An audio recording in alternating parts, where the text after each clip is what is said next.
All right, and good morning, everybody. I hope we are having a good time here. If we're excited to be here, can we just put our hands together for ourselves, please? And irrespective of whatever we do, the team has been introduced. You've seen some of the faces to the voices you hear on a daily basis. Some are weekends.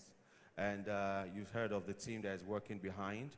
But for a station to be successful, for a station and the team to be making impact, you need great management. Unfortunately, a lot of our management staff are not around to contribute to what we are doing right here today, but they've been the ones backing us, giving us the support that we need, making it possible for us to arrive here. So I'd like us all in the hall to join us, the production team, to appreciate the management of Lagos Talks, represented here by MD, Mr. Chris Ubosi. Let's put our hands together for him, please.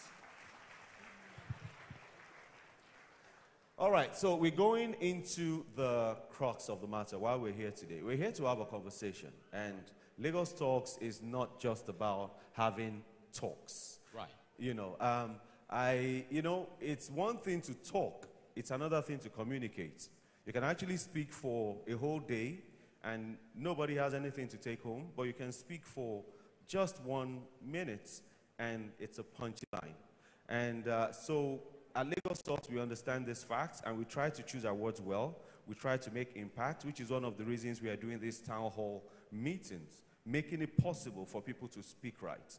Like we saw in the video, you realize that a lot of people at times, we ask local governments questions we should be asking state governments. We ask state governments questions we should be asking federal government. We are asking for power. You're asking for certain things that are not within the purview of the local government. And then you get angry at the local government chairman or his team for not providing what they are not empowered by law to provide. We know get light. This chairman is useless. I don't know how useful it can be with that. So part of what we do, the reason we do this program, is to educate people, to let them know that, okay, this is the responsibility of this person. This is who to go to. And more importantly, if you're having challenges, it's not just about accusing. It's about approaching, communicating, and interacting with the people.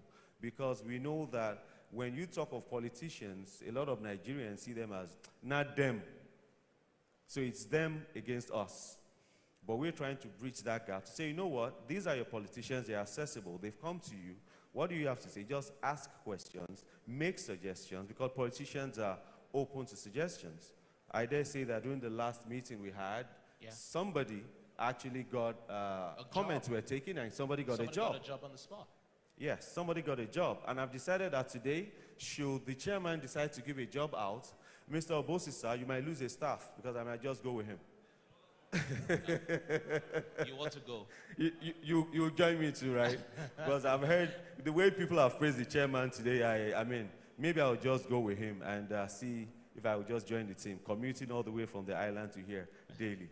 So, well, and before we continue with the panel session, I think it's important that we also appreciate the Agboyi Ketu LCDA for opening up their doors. It's not, okay, this might not sound politically right, but I'll need to say it. A lot of local council development areas or LGs that you approach that, let's come to your place for a town hall meeting. They won't allow you because they know they don't have anything to show. They'll just avoid you and toss you around. Okay, I thought you were clapping, not so sir. Here.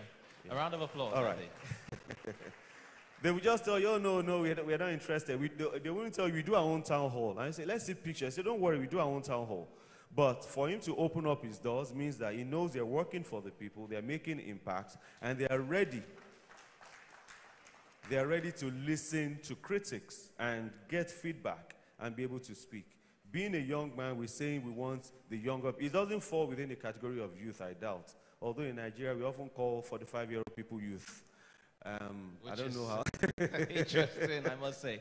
Yeah. You know, but when we say we want younger minds, I believe that this is part of things. Okay, let's hear the people. Let's speak to them. Let them speak to us, and let's move on. Adu. Thank you very much, Kayode. Right. So I know that we're about to bring the panelists upstage to have the conversation, but I know there are a couple of things that need to be shown on the multimedia screen to herald that. So that will happen, and then the panelists will be prepared for their session, and they'll all come up, and then we can have the interaction. Kayode will be the one to ask the questions, and of course, we'll give you an opportunity as well to ask the question. If you're online, you can send your questions to the chat options on both Facebook and, of course, on YouTube. So please pay attention to the screens. We'll be right back.